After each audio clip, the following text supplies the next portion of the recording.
परम सत्कार योग्य गुरु प्यारी सात संगत जी, राधा स्वामी जी।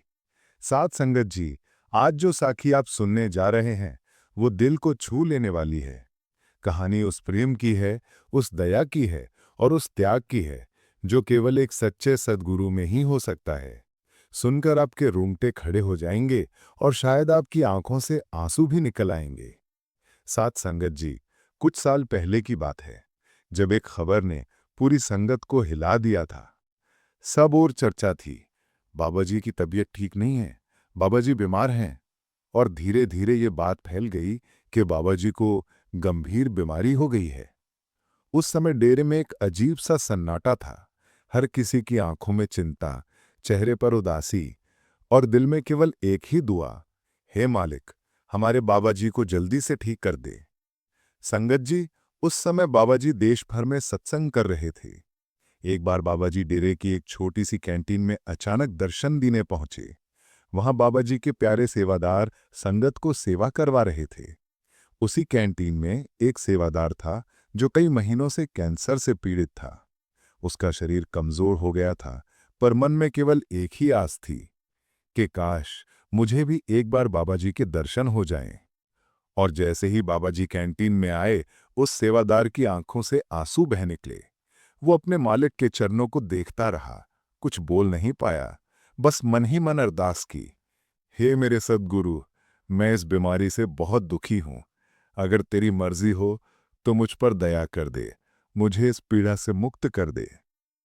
बाबा जी ने बस एक पल के लिए उसकी ओर देखा, एक नूरी दृष्टि, एक करुणा भरी मुस्कान, और आगे बढ़ गए। किसी को उस समय कुछ समझ नहीं आया, पर कुछ ही दिनों बाद खबर आई कि बाबा जी की तबीयत अचानक बहुत खराब हो गई है।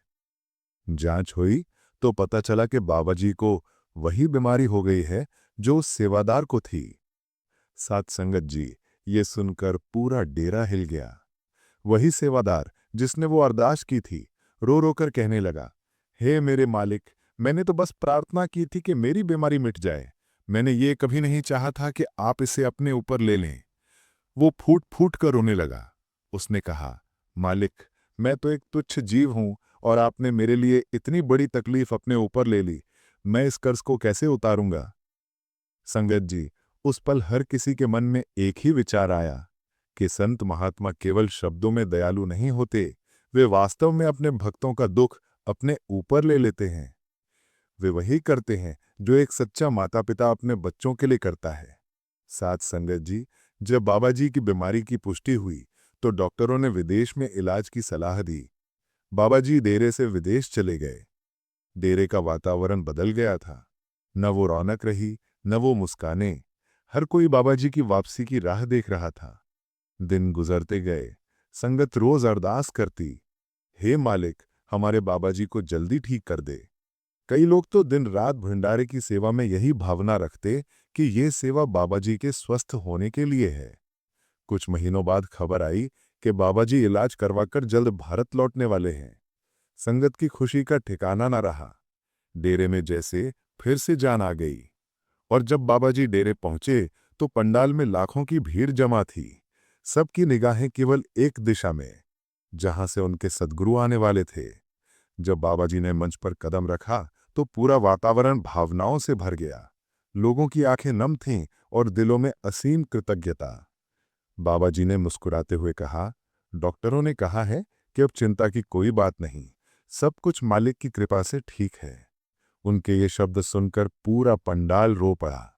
साथ संगत जी, उस दिन हर किसी ने महसूस किया कि संत का शरीर भले मनुष्य जैसा दिखे, पर उसमें मालिक की शक्ति निवास करती है। उसके बाद कुछ समय बाद एक और घटना ने इस बात को और गहरी कर दी। एक दिन बाबा जी रामपुर सत्संग के लिए गए हुए थे। वहां उनके एक प्यारे सेवादार ने अपने दोस्त को भी सत्संग में ले आया।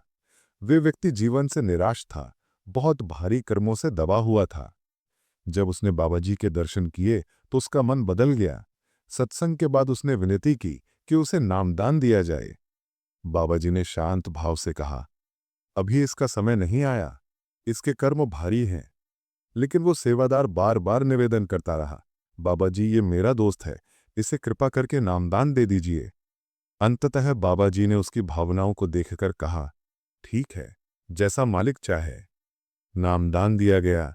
संगत खुश थी, लेकिन जब बाबा जी डेरे वापस लौटे तो उसी रात से उन्हें तेज बुखार हो गया। बुखार कई दिनों तक चलता रहा। डॉक्टरों ने जांच की, पर कोई कारण नहीं मिला। वो सेवादार बेचैन हो उठा। वो भागता हुआ डेरे पहुंचा और बाबा जी के चरणों में गिर पड़ा। कहने लगा, बाबा जी, ये सब मेरी गलती है। आपने मेरे दोस्त को नामदान दिया जबकि उसके कर्म भारी थे, और अब आप बीमार हो गए हैं। बाबा जी ने बस मुस्कुरा कर कहा, जो कुछ होता है मालिक की मर्जी से होता है। संगत जी, संत कभी ये नहीं जताते कि उन्होंने किसी के लिए कुछ किया। वे मौन रहते हैं, क्योंकि उनका हर कार्य करुणा से भरा होता है। संतों की गद्दी जैसा कुछ लोग समझते हैं, वैसी आराम की नहीं होती। ये तो त्याग की सेज होती है। कांटों का बिस्तर। हर मुस्कान के पीछे कोई न कोई दर्द छिपा होता है। संगत जी, एक सच्चे गुरु का जीवन हमें ये सिखाता है कि प्रेम और सेवा में कितना बल होता है। वे हमारे भारी कर्मों को अपने ऊपर ले लेते हैं, हमारे लिए सूली को शूल बना देते हैं। वे हमारे दुखों को सहकर भी हमें मुस्कुराना सिखाते हैं। आज भी जब कोई संगत बाबा जी से मिलने जाती है, तो वो सिर्फ एक नज़र के लिए तरसती है, क्योंकि वो नज़र जीवन को बदल देती है। एक नज़र जो मन की सारी अशांति मिटा देती है।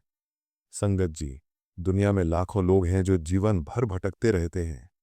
कई लोगों को ये तक नहीं पता कि उन्हें जाना कहाँ है।